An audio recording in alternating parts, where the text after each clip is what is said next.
அறிவோம் ஆரோக்கியம் நேயர்கள் அனைவருக்கும் அன்பான வணக்கங்கள். நான் ஸ்ரீவர்மா மருத்துவமனையின் பெண்கள் சிறப்பு மருத்துவர் ஜெயரூபா. இந்த நாள் இனிய நாளாக அமைய என்னுடைய மனமார்ந்த வாழ்த்துக்களும் பிரார்த்தனைகளும். பெண்களுக்கு 40 வயதுக்கு மேல உண்டாகக்கூடிய ஒரு முக்கியமான பிரச்சனைன்னு பார்த்தீங்க அப்படின்னா, கர்ப்பப்பையில உண்டாகக்கூடிய கட்டிகள். இது 40 வயதுக்கு மேல ஒரு காலகட்டத்தில நெறைய பெண்களுக்கு வந்தது. இப்போல்லாம் 20 வயதுகள்ல இருக்கக்கூடிய பெண்களுக்கே கர்ப்பப்பையில கட்டிகள் உருவாகிறத பார்க்கலாம். ஸோ இந்த ஃபைப்ராய்டு கட்டிகளுக்கும் நம்ம உடம்புல இருக்கக்கூடிய வைட்டமின் டிக்கும் என்ன சம்பந்தம்? ஸோ எதனால வைட்டமின் டி ரொம்பவே அவசியம்? ஸோ நம்ம ஹார்மோன் சம்பந்தமான பிரச்சனை இருக்கிறவங்கள எதனால நம்ம சன்லைட் எக்ஸ்போஷர்ல இருக்கணும்னு சொல்றோம். ஸோ அத பத்தி தான் நம்ம இன்னைக்கு பார்க்க இருக்கிறோம்.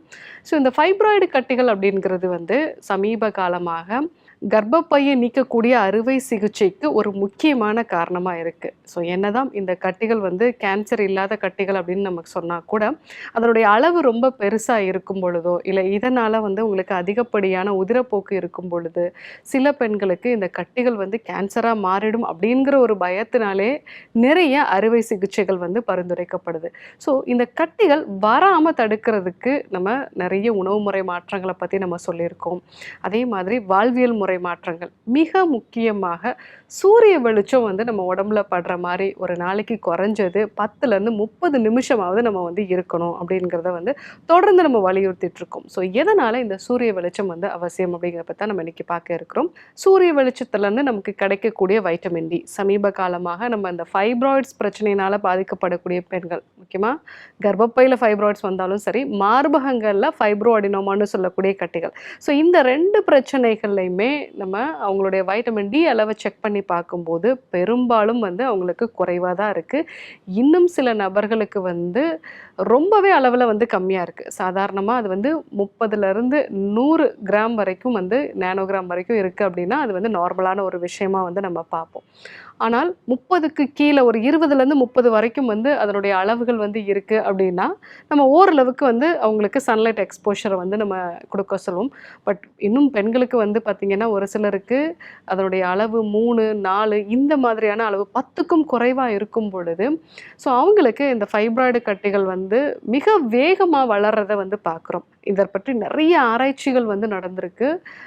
இந்த வைட்டமின் டியோட அளவு ரொம்ப கம்மியாக இருக்குது, 20க்கும் குறைவா இல்லை 10க்கும் குறைவா இருக்கக்கூடிய பெண்களுக்கு இந்த ஃபைப்ராய்டு கட்டிகளோட வளர்ச்சி ரொம்ப ஃபாஸ்ட்டாக இருக்குது. அதே மாதிரி நம்பர் ஆஃப் ஃபைப்ராய்ட்ஸ், அதாவது எண்ணிக்கையோட அளவும் அவங்களுக்கு அதிகமாக இருக்குது அப்படிங்கிற மாதிரியான ஆராய்ச்சிகள் எல்லாமே சொல்லுது. யாருக்கெல்லாம் அந்த வைட்டமின் டியோட அளவை நார்மலாக மெயின்டைன் பண்ணுறாங்களோ அவங்களுக்கு இந்த ஃபைப்ராய்ட்ஸ் ஆல்ரெடி இருந்தால் கூட அது சுருங்கிறதுக்கான வாய்ப்புகள் நிறையா இருக்குது அப்படிங்கிற மாதிரியான ஆராய்ச்சி முடிவுகள்லாம் நிறைய வருது.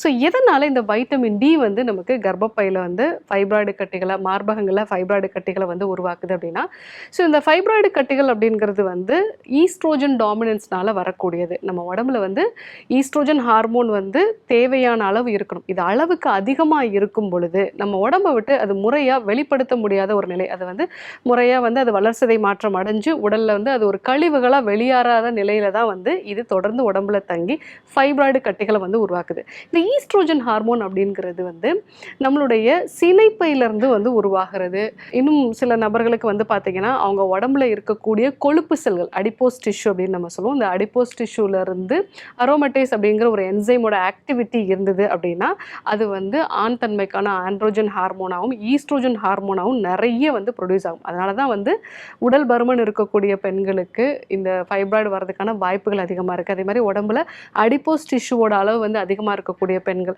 ஸோ ஆள் கொஞ்சம் ஒல்லியாக தான் இருப்பாங்க, ஆனால் அவங்களுக்கு வயிற்றில் தொப்பை இருக்கிறது, தொடைப்பகுதிகளில் நிறைய கொழுப்பு இருக்கிறது, இந்த கொழுப்பு செல்களோட அளவு அதிகமாக இருக்குது அப்படின்னா அவங்களுக்கும் ஃபைப்ராய்டு கட்டிகள் வரதுக்கான வாய்ப்புகள் இருக்குது. ஸோ இந்த மாதிரி அந்த கொழுப்பு செல்கள்ல இருந்தும் அதே மாதிரி சினைப்பையிலிருந்தும் உருவாகக்கூடிய இந்த ஈஸ்ட்ரோஜன் அளவில் ரொம்ப அதிகமாக இருந்தது அப்படின்னா நம்ம உடலுக்கு தேவையான அந்த ஈஸ்ட்ரோஜன் அப்படிங்கிறது 2 ஹைட்ராக்சி ஈஸ்ட்ரோன் அப்படின்னு சொல்லக்கூடிய ஒரு ஆக்டிவ் ஃபார்ம் தான். ஸோ இது இல்லாமல் நிறைய ஈஸ்ட்ரோஜன் இருக்குது அப்படின்னா நம்ம உடம்புல அரோமேட்டேஸ் அப்படிங்கிற ஒரு என்சைம்ஸ் உருவாகி இது ஆண் தன்மைக்கான ஆண்ட்ரோஜன் ஹார்மோனாகவும், ஸோ தேவையில்லாத 4 ஹைட்ராக்சி ஈஸ்ட்ரோஜன் இந்த மாதிரியான ஒரு ஹார்மோன்ஸாகவும் உருவாக்குறது தான் ஈஸ்ட்ரோஜன் டாமினன்ஸ் அப்படின்னு நம்ம சொல்லுவோம். ஸோ ஏன்னா ஈஸ்ட்ரோஜனுங்கிறது நமக்கு தேவை தான், பட் ஒரு சில ஈஸ்ட்ரோஜன் நமக்கு உடம்புக்கு நல்லது செய்யும், ஒரு சில ஈஸ்ட்ரோஜன் நமக்கு உடம்புக்கு நிறைய பாதிப்புகளை கொடுக்கும். முக்கியமாக மார்பக புற்றுநோய்க்கும் கர்ப்பப்பையில புற்றுநோய் உருவாகிறதுக்கும் இந்த வகையான உடலுக்கு தீமை விளைவிக்கக்கூடிய ஈஸ்ட்ரோஜன்ஸ் தான் வந்து காரணம். ஸோ இது வந்து நம்ம உடம்புல கொழுப்பு செல்கள் அதிகமாக இருந்து அரோமேட்டேஸ் அப்படிங்கிற ஒரு ஆக்டிவிட்டி வந்தது அப்படின்னா தான் நம்ம பாடியில் இந்த மாதிரியான தீமை விளைவிக்கக்கூடிய ஈஸ்ட்ரோஜன்ஸ் வந்து வரும். ஸோ இது எல்லாமே வந்து வைட்டமின் டியோட அளவு நார்மலாக இருக்கும் பொழுது நம்ம உடம்புல இந்த அரோமேட்டேஸ் என்சைம் அப்படிங்கிற ஒரு ஆக்டிவிட்டி வந்து கம்மியாகுது. அது மட்டும் இல்லாமல் வைட்டமின் டி நார்மலாக இருந்ததுன்னா நம்ம உடம்புல CYP1A1 அப்படிங்கிற ஒரு என்சைமோட ஆக்டிவிட்டியை அதிகப்படுத்துறதன் மூலமாக நம்ம உடம்புல இந்த தேவையில்லாத ஈஸ்ட்ரோஜனை வந்து வளர்சிதை மாற்றத்தின் மூலமாக வந்து நம்மளுடைய பித்த நீர் வழியாகவும் நம்மளுடைய சிறுநீர் வழியாகவும் வெளியேற்றுறதுக்கான ஒரு விஷயங்களை வந்து நம்ம உடம்புல தூண்டும். ஸோ அதனால தான் அந்த தேவையில்லாத ஹார்மோன்ஸ்லாம் நம்ம உடம்பை விட்டு வெளியே போயிடுது. ஸோ அந்த வைட்டமின் டி வந்து இது மட்டும் இல்லாமல் இந்த ஃபைப்ராய்ட் செல்ஸ் அப்படிங்கிறது வந்து நல்ல ஒரு ரப்பர் பந்து மாதிரி கடினமாக இருக்கக்கூடிய செல்கள். ஸோ இந்த செல்கள் வந்து உருவாகாமல் தானாகவே உடம்பை விட்டு வெளியேறதுக்கு நம்ம உடம்புலே வந்து அப்பாப்டோசிஸ் அப்படின்னு நம்ம சொல்லுவோம். அதாவது ப்ராக்ரஸ்டு செல் டெத். கொஞ்சம் கொஞ்சமாக உடம்பே வந்து தேவையில்லாத செல்களை வந்து அழிச்சு உடம்பை விட்டு வெளியேற்றக்கூடிய ஒரு ப்ராசஸ். இந்த ப்ராசஸையும் வந்து நம்ம உடம்புல வந்து தூண்டுது அப்படிங்கிறது அந்த ஆராய்ச்சிகள் மூலமாக சொல்கிறாங்க. ஸோ தேவையான ஈஸ்ட்ரோஜன் நம்ம உடம்புல வைக்கிறதுக்கும் தேவையில்லாத அந்த ஈஸ்ட்ரோஜன் ஹார்மோனை பித்த நீர் வழியாகவும் சிறுநீர் வழியாகவும் வெளியேற்றுறதுக்கு வைட்டமின் டி வந்து ரொம்பவே அவசியமாக வந்து இருக்குது. அது மட்டும் இல்லாமல் அந்த செல்கள் வந்து அபரிமிதமாக வளர்ச்சி அடையக்கூடிய தன்மை வந்து குறைக்குது.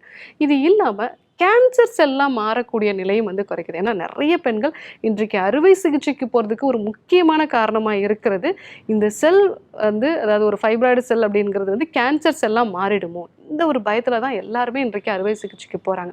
ஸோ அந்த மாதிரி ஒரு கேன்சர் செல்லாம் மாறாமல் இருக்கணும் அப்படின்னா உங்கள் உடம்புல அந்த வைட்டமின் டியோட அளவு வந்து நார்மலாக இருக்கணும். ஸோ இது எல்லாமே நல்ல பலன்களை கொடுக்குறது. அது மட்டும் இல்லாமல் பிசிஓடி மாதிரி பிரச்சனை இருக்கிறவங்களுக்கு உடம்புல இன்ஃப்ளமேஷனை குறைக்கிறது வந்து நம்ம அந்த வைட்டமின் டி கரெக்டாக இருந்துச்சுன்னா நம்ம உடம்புல இன்ஃப்ளமேஷனை குறைக்கும். ஸோ அது மட்டும் இல்லாமல் நம்ம உடம்புக்கு தேவையான அந்த கால்சியமும் வந்து கொடுக்குது. கால்சியம் உடம்புல தேவையான அளவு இருந்துச்சுன்னா தசைகள் வந்து ஆரோக்கியமாக இருக்கும்.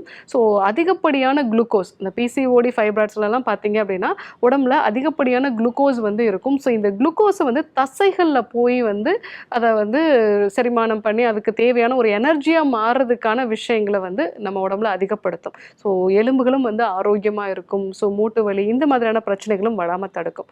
ஸோ நம்மளுடைய கர்ப்பப்பையும் அதே மாதிரி மார்பக பகுதிகளும் ஆரோக்கியமாக இருக்கணும் அப்படின்னா வைட்டமின் டி சத்து நமக்கு ரொம்பவே அவசியம். மிக முக்கியமாக ஃபைப்ராய்ட்ஸ்னால பாதிக்கப்படக்கூடிய பெண்களாக இருக்கீங்கன்னா உங்களுடைய வைட்டமின் டியோட அளவை கண்டிப்பாக செக் பண்ணி பாருங்கள்.